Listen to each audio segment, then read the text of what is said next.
Rio Nuevo, the next chapter. The downtown redevelopment project has been a lightning rod for critics, and now something is raising fresh questions.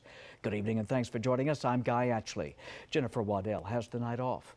Did the chair of Tucson's downtown redevelopment program try to negotiate sensitive issues on his own without the okay of his board? Not in Your Side's Craig Smith has been looking into these questions. He's in the newsroom with more.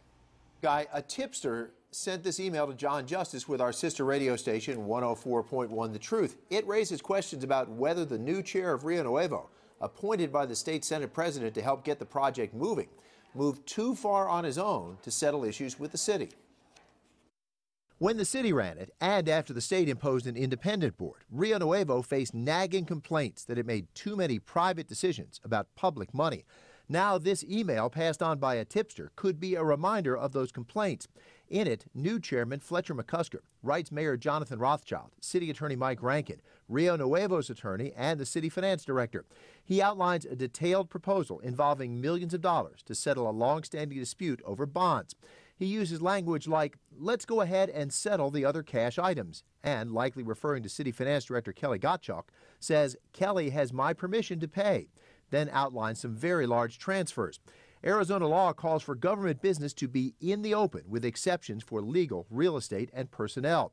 The email went out at 7:05 Sunday morning, September 23rd. Probably by 7:30 in the morning I had called him and said, Fletcher, we can't do it this way. We're not going to do it this way. None of this has occurred. None of this will occur. But we are getting close, I hope, to having an agreement.